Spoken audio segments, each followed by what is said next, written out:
அன்பார்ந்த மாணவ செல்வங்களே, நாம் கடந்த பதிவில் தமிழகத்தின் அரசாட்சிகள் இதை பற்றி பார்த்தோம். அடுத்தது இப்போ நாம் பார்க்க போகிறது தமிழகத்துக்கும் ரோமுக்கும் இடையிலான வணிகம் அக்காலத்தில் எவ்வாறு இருந்தது என்பதை குறித்து நாம் பார்க்க போகிறோம். அதாவது எப்பயுமே வரலாறுன்னு சொல்லும் பொழுது கடந்த காலத்தை பற்றி நாம் படிக்கும்போது நமக்கு அதிகமாக பேசப்படக்கூடிய ஒரு வார்த்தை ரோமானிய கிரேக்க இந்த வார்த்தைகள் அடிக்கடி வரும். ஆக அந்த மாதிரி ரோமானிய என்று சொல்லக்கூடிய அந்த இத்தாலியின் ஒரு தன்னாட்சி பெற்ற பகுதியாக இருக்கக்கூடிய அந்த ரோம் குடியரசாக இருந்தபோதே ரோமுக்கும் தமிழ்நாட்டுக்கு இடையிலான அந்த வணிகம் எப்படி இருந்துச்சுன்னா ரொம்ப சிறப்பாகவே அந்த காலத்தில் இருந்திருக்கு. அந்த காலத்தை சேர்ந்த ரோமானிய நாணயங்களும் கலைப்பொருட்களும் இணைஞ்சிருந்திருக்கு.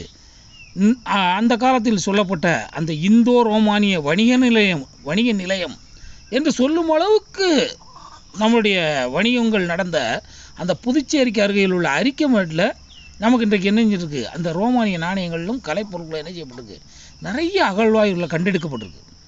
அதாவது பொதாண்டு முதல் நூற்றாண்டுக்கு முன்னாலே ரோமானிய கப்பல்கள் இணைஞ்சிருந்திருக்கு. இந்தியாவோட மேற்கு கரையை தாண்டி நமக்கு குமரிமுனையை சுற்றி கொண்டு பயணப்பட முடியலை.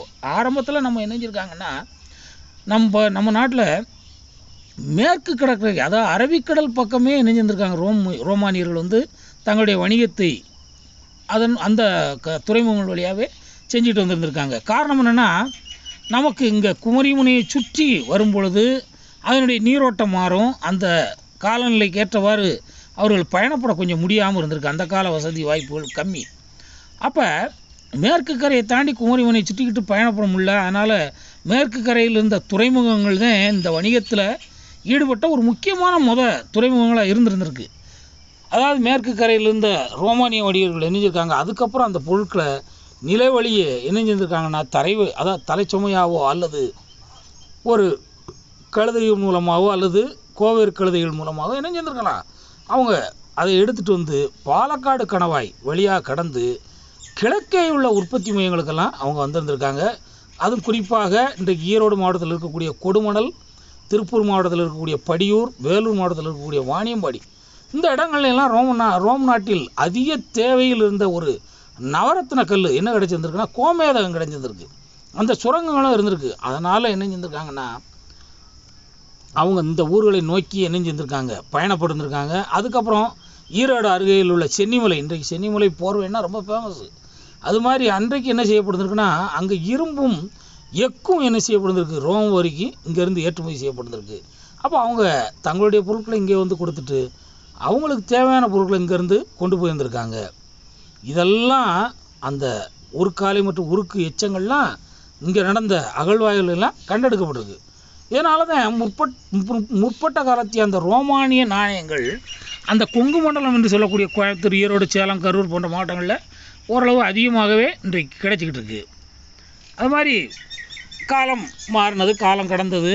புதாண்டு முதல் நூற்றாண்டின் முடிவில், நல்லா கவனிக்கணும், புதாண்டுக்கு முன்பாக என்பது வேறு, புதாண்டுக்கு அப்படின்னு சொல்லினாலே என்ன அர்த்தம், கிறிஸ்து பிறப்பதற்கு பின்னு கிட்டத்தட்ட ஒரு 100-200 ஆண்டுகள் கடக்கும் பொழுது இந்த ரோமானிய கப்பல்கள்லாம் அன்றைக்கு தொழில்நுட்பத்தில் கூடியிருந்திருக்கலாம். அவங்க என்ன செஞ்சுருக்காங்க, தமிழகத்தின் கோரமண்டல் என்று சொல்லக்கூடிய, வெள்ளைக்காரனுக்கு வாயில் நுழையாமல் வந்த வார்த்தை தான் சோழமண்டலம் என்பதற்கு போலாக கோரமண்டல், அதனுடைய திரிவு அது. ஆக கிழக்கு கடலில் உள்ள துறைமுகங்களுக்கு இணைஞ்சிட்டாங்க. அதுக்கடுத்து பயணிக்க தொடங்கிட்டாங்க. மேலும் இந்த துறைமுகங்களில் பலவும் பெரிப்ளஸ் என்று சொல்லக்கூடிய அங்கே உள்ள பிரபலமான அந்த நூலில் குறிப்பிடப்பட்டுள்ளது. மேற்கு கடற்கரையில் அமைந்திருந்த முக்கிய துறைமுகங்கள் இன்றைக்கு கண்ணனூர் என்று சொல்லக்கூடிய நௌரா, அது மாதிரி பொன்னானி என்று சொல்லக்கூடிய தொண்டி, இதெல்லாம் அந்த காலகட்டத்தில் சேர மன்னர்களால் ஆளப்பட்ட தமிழ் நிலப்பரப்பின் வடக்கு எல்லையில் அமைந்திருந்த துறைமுகங்கள். இன்றைக்கு கண்ணனூர் எல்லாம் கேரளா பகுதி. ஆக முசிறி அல்லது முசிறிஸ் என்பது மேலும் தெற்கே அமைந்திருந்த ஒரு முக்கியமான துறைமுகம். இது பாரம்பரியமாக கொடுங்கல்லூர் என்று இன்றைக்கு அடையாளம் காணப்பட்டிருக்கு. அண்மையில் முசிறியில் மேற்கொள்ளப்பட்ட அகழ்வாய்வு இத்துறைமுகம் ஒரு சில கிலோமீட்டர் தூரத்தில் உள்ள பட்டணம் என்ற ஊரில் இருந்திருக்க வேண்டும் என்று நம்பப்படுது. காரணம், அதுக்கு அருகாமையில் அந்த துறைமுகம் இருந்து அந்த துறைமுகங்களில் அந்த அகழ்வாயில் பல்வேறு எச்சங்கள் கிடைச்சிருக்கலாம் நமக்கு. ஆக அநேகமாக மேற்கிழக்கில் இருந்த இந்த துறைமுகங்களில் மிகவும் பரபரப்பான ஒரு துறைமுகம்னா இந்த வணிக மையம் முசிறி தான் பார்த்துக்கோங்க. முசிறி பாப்ரஸ் ஆவணம் என்று சொல்லக்கூடிய அந்த கோரைப்புல் எழுதின ஒப்பந்தம் இது. இந்த முசிறியைச் சேர்ந்த ஒரு வணிகருக்கும் எகிப்தோட ஒரு ஊர், முக்கியமான ஊர் தான் அலெக்சாண்ட்ரியா, அங்கே இருந்த ஒரு வணிகருக்கும் இடையில் வணிக ஒப்பந்தம் அண்மையில் கண்டுபிடிக்கப்பட்டிருக்கு. இதுலேருந்து நமக்கு என்ன தெரியுது?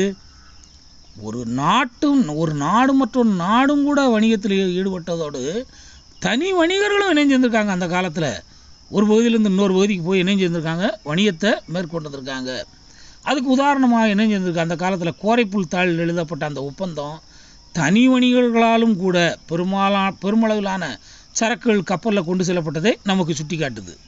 அந்த காலத்திலே சங்கப்பாடல்களில் நமக்கு என்ன சொல்லியிருக்காங்க? முசிறி நகரம் 2 வணிக சுற்றுகளின் மையமாக இருந்ததாகவே நமக்கு குறிப்பிடப்பட்டிருக்கு. காரணம், நாட்டோட உள்பகுதியிலிருந்து அரிசியை ஏற்றி வந்த படகுகள்லாம் அதை வெளிநாடுகளுக்கு ஏற்றுமதி செய்துவிட்டு அந்த படகுகள் திரும்பி செல்கையில் இணைஞ்சிருக்கு. கடற்கரையில் கிடைச்ச மீன்களெல்லாம் ஏற்றிட்டு உள்பகுதிகளுக்கு சென்றிருக்கு. அப்போ 2 சுற்று அடிப்படையில் இணைந்திருக்கு, வணிக மையமாக அது இருந்திருக்கு.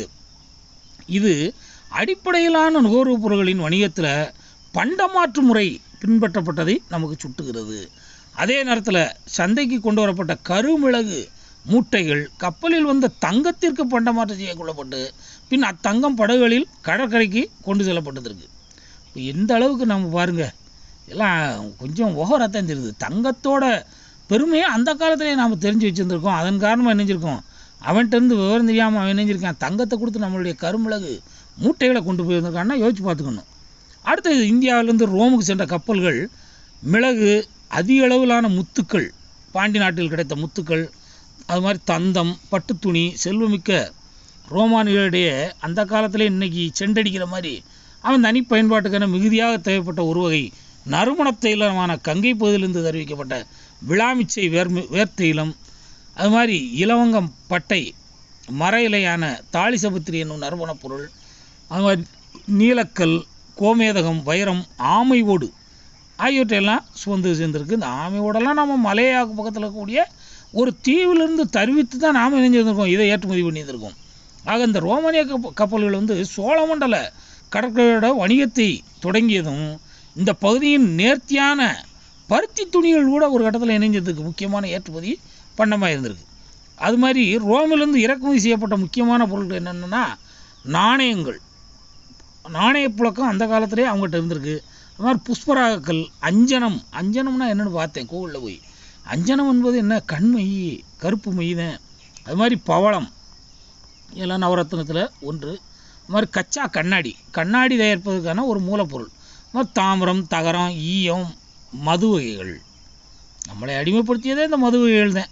அந்த காலகட்டத்திலேருந்து இன்றைக்கு வரைக்கும் என்ன இருந்திருக்கு? இந்த கொடுமை இருந்துக்கிட்டே இருந்திருக்கு. ஆக இந்த மது வகைகள் இதெல்லாம் நம்ம இறக்குமதி பண்ணியிருக்கோம். அது மாதிரி தமிழ் பகுதியிலேருந்து ஏற்றுமதியான பொருட்களோட மதிப்பு ரோமிலிருந்து இறக்குமதியான பொருட்களின் மதிப்பை காட்டிலும் மிக அதிகமாக இருந்திருக்கு. அதன் காரணமாக என்ன இருந்திருக்குன்னா, புதாண்டுக்கு முதல் நூற்றாண்டில் 2வது பாதியில் பேரரசிய டைபீரியஸ் ஆட்சியின் போது ஒரு வணிகத்தில் அந்த காலகட்டத்தில் உச்சகட்டத்தை நம்ம போய் எட்டியிருந்திருக்கோம். அதிகமான என்ன இருந்திருக்கு? ஏற்றுமதி பண்ணியிருக்கோம், குறைவான அளவில் இறக்குமதி. அப்போ இந்த அதிகரித்து வந்த வணிக சமமின்மை இந்த காலத்தில்னா என்ன செய்வான்? பொருள் குவிப்பு வரின்னு போட்டு நம்மளுடைய பொருள்களை இறக்குமதி செய்ய முடியாத அளவுக்கு அதிகமான வரியை விதிச்சுருவாங்க. அந்த காலத்தில் அதெல்லாம் கிடையாது. அப்போ என்ன செஞ்சுருக்கான்? அந்த ஒரு கட்டத்தில் என்ன செஞ்சுருக்கான்? அவங்க ஊர் நாணயங்களையும் வெள்ளியெல்லாம் ஏற்றுமதி செய்கிற மூலம் சமப்படுத்தி இருந்திருக்கேன். இது ஒரு பெரிய கவலைப்பட வேண்டிய விஷயமாக அரசாங்கத்துக்கு தெரிஞ்ச உடனே என்ன செஞ்சிருச்சு? ஒரு கட்டத்தில் கடும் பிரச்சனையாகவே வெளிப்பட ஆரம்பிச்சது. ஒவ்வொரு ஆண்டும் இந்தியாவுக்கு கூடனான வணிகத்தால் ரோமாபுரிக்கு மட்டும் 55 மில்லியன் செஸ்டர்சஸ் என்று சொல்லக்கூடிய பண்டைய ரோமானிய பணம் இழப்பு ஏற்பட்டதற்கு என்ற ஒரு புகாரும் எழுந்திருக்கு. கடைசியாக இணைஞ்சிட்டாங்க.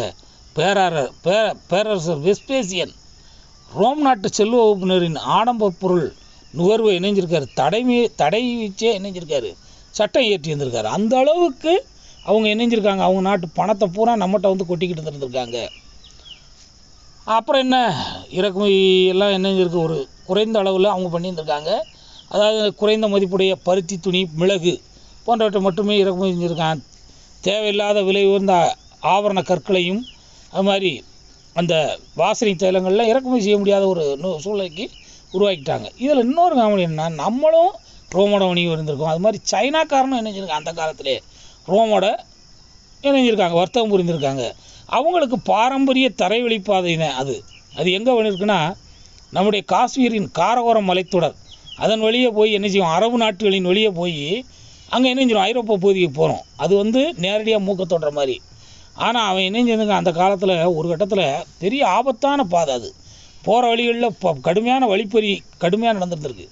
அப்போ உயிர் பலி இதெல்லாம் நடக்க ஒன்று இணைஞ்சிருக்காங்க. அவங்க ஒரு கட்டத்தில் இந்த பாதையை மாற்றி நாம் இணைஞ்சிடணும், நம்மளும் இணைஞ்சிடணும், கடல் வழியவே பயணிப்போம் அப்படின்னு சொல்லி தலையை சுற்றி மூக்க தொட்ட கதை தான், இருந்தாலும் பாதுகாப்பானது என்று அவங்க இணைஞ்சிருக்காங்க. சீனாவிலிருந்து பட்டு துணியையும் நூலையும் கடல் வழியை இணைஞ்சிருக்காங்க, சோழ மண்டல துறைமுகங்களுக்கு கொண்டு வந்து அங்கே நம்ம இணைஞ்சிருக்கோம், அதை கொள்முதல் பண்ணி அவங்ககிட்ட வந்து வாங்கி அதை இணைஞ்சிருக்கோம், மீண்டும் ரோமுக்கே நாம் இணைஞ்சிருக்கோம், ஏற்றுமதி பண்ணியிருக்கோம்.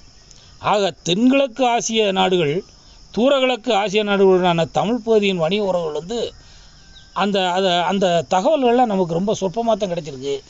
இருந்தாலும் ஆமை ஓடுகள், அதாவது ரோமுக்கு ஏற்றுமதி செய்யப்பட்ட ஒரு முக்கியமான பொருள், இது ஒரு மருந்து பொருள். இது வந்து இந்திய பெருங்கடலில் மலேயாவுக்கு அருகில் உள்ள தீவுகளிலிருந்து பெறப்பட்டது. அதே நேரத்தில் சீனத்திலிருந்து பட்டு இறக்குமதியானது ஏறக்குறைய அந்த தமிழ்நாட்டின் நீட்சியாக, அதாவது இவங்கள்லாம் தமிழகத்தின் ஆளுமைக்கு உட்பட்ட பகுதிகளாக அந்த காலத்தில் இருக்கப்படும். அதாவது தமிழ் இலக்கியங்களில் சித்தரிக்கப்படக்கூடிய இன்றைக்கு இருக்கக்கூடிய மலேசிய அந்த பகுதியான ஜாவா இலங்கையுடன் இணைஞ்சிருக்கோம், நாம் நிரந்தர தொடர்பிலே இருந்திருந்திருக்கோம். அநேகமாக பௌத்த மதம் இந்த இணைப்புக்கு ஒரு காரணமாக இருந்திருக்கலாம், அதாவது இணைப்பு சங்கிலியாக இருந்திருக்கலாம் அப்படின்னு சொல்லி நம்ம சொல்கிறாங்க. அன்பார்ந்த மாணவ செல்வங்களே, அடுத்தது அயல்நாட்டு வணிகர்கள், இதை குறித்து நாம் அடுத்த பதிவில் பார்க்கலாம். நன்றி.